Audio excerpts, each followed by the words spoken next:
Hello and welcome once again to this Red Gaming Tech video, myself and Marta, where I am here once more today with the latest from the tech world in the last 24 or so hours. And Nvidia just can't stop today because I've got yet more from them today as well. And we have a bunch of questions about DLSS having been answered.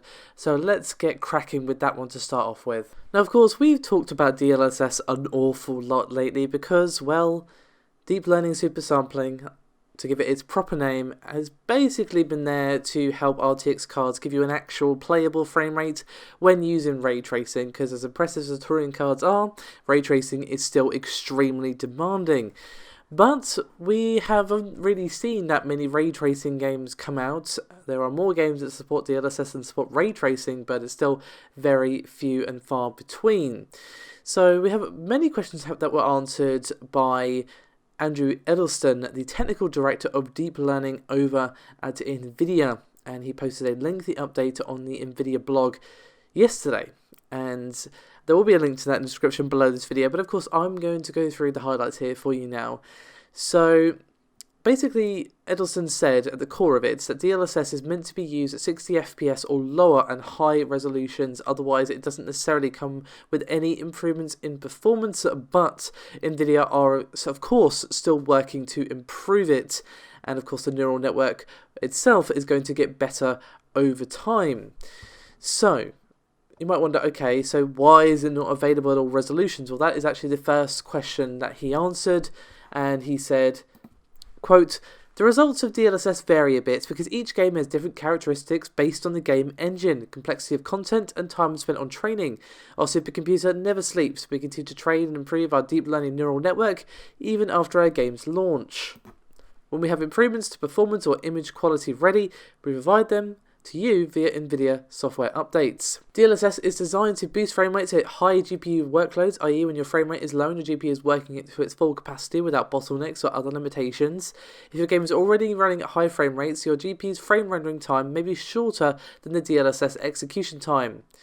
In this case, DLSS is not available because it would not improve your frame rate. However, if your game is heavily utilizing the GPU, e.g. FPS is below 60, DLSS provides an optimal performance boost. You can crank up your settings to maximize your gains.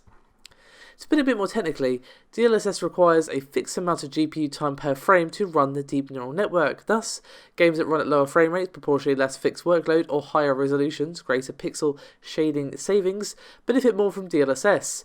For games running at high frame rates or low resolutions, DLSS may not boost performance. When your GPU's frame rendering time is shorter than what it takes to execute the DLSS model, we don't enable DLSS. We only enable DLSS for cases where you will receive a performance game.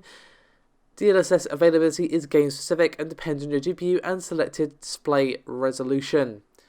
So all of that makes perfect sense to me. I mean, he explained it pretty clearly there. If you ask me, if it would take longer for DLSS to do its thing than the game would to do it normally at the current resolution and frame rate, then there's literally no point in DLSS even being there. And that makes perfect sense.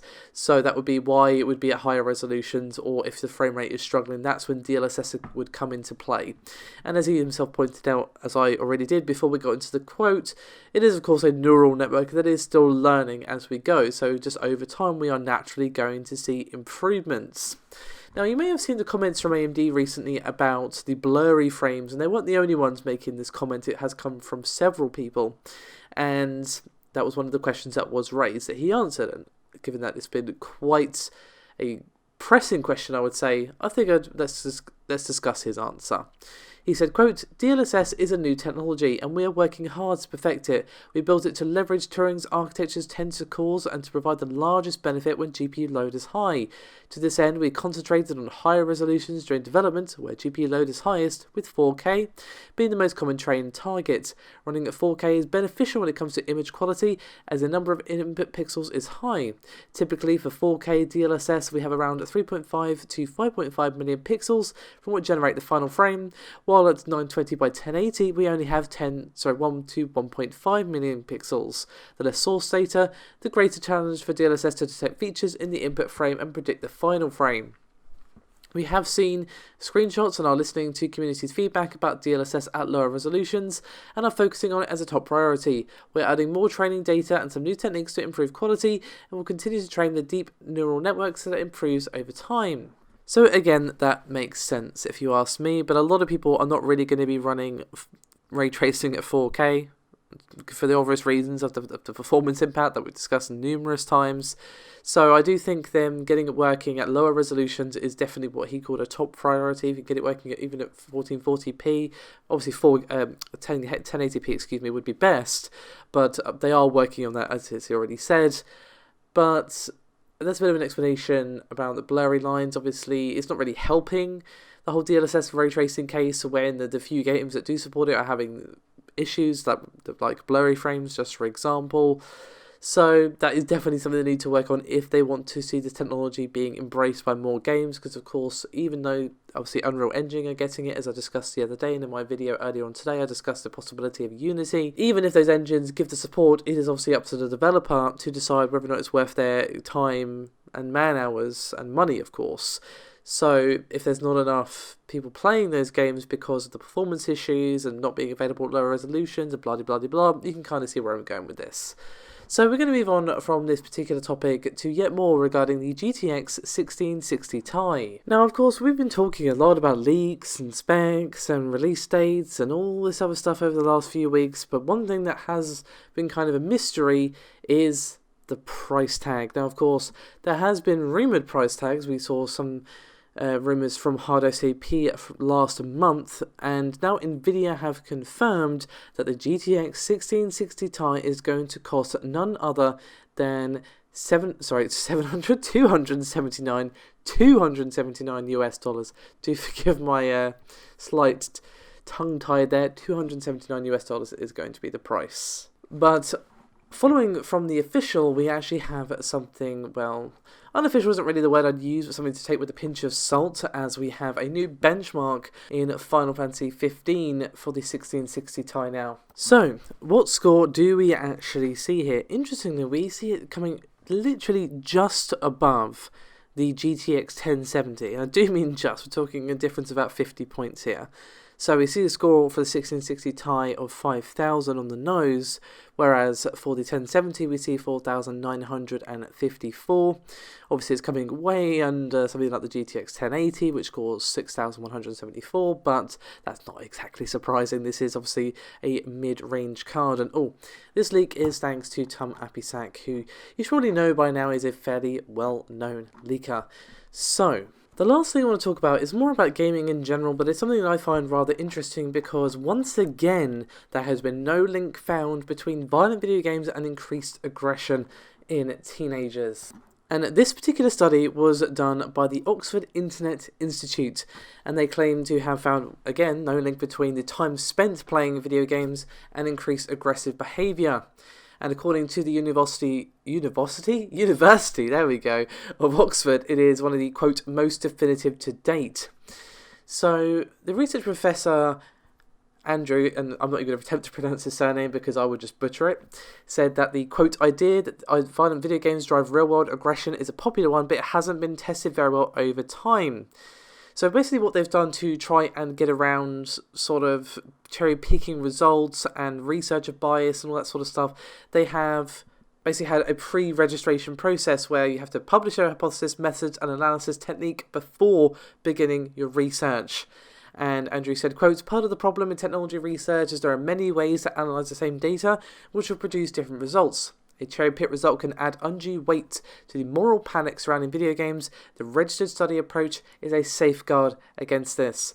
And then the co-author, Dr. Netta Weinstein from Cardiff University said, quote, our findings suggest that researcher biases might have influenced previous studies on this topic and have distorted our understanding of the effects of video games. So, they have also tried to get around the over-reliance previous studies had on self-reporting, and this particular study used a combination of subjective and data from information from people such as parents and carers and so on and so forth.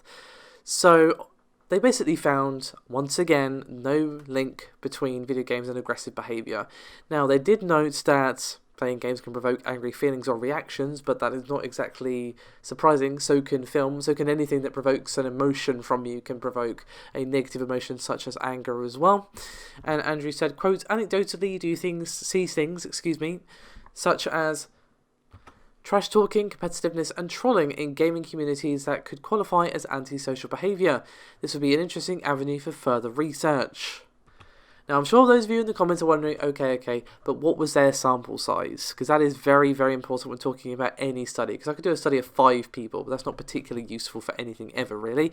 But this particular study, used a sample of British 14 and 15-year-olds and the same number of their carers, which basically gave us a total of just over 2,000 subjects, so 2,008 subjects to be exact. Now, the idea that video games cause violence or increased aggression is an idea that feels like it's as old as time, to be honest with you, and it's probably not going away anytime soon until something new comes along that people can demonise and blame for all the world's problems. But of course, it has been debunked over and over and over and over. So just add this one to the pile, lads, pretty much. But it's nice to see, especially given that we have seen increased comments from politicians recently trying to say, oh, we should put a tax on violent video games, and trying to throw the blame of at the foot of video games for, increasing horrible events like school shootings and all this other stuff. And I'm just like, just stop. People have been murdering each other since the dawn of time. Since we've been literally drawing in the mud with twigs, okay? Anyway, I'm not going to go off on a rant, or at least I'm going to try not to go off a rant. So thank you so much for watching, as always. Your support is highly appreciated. I'll see you next time.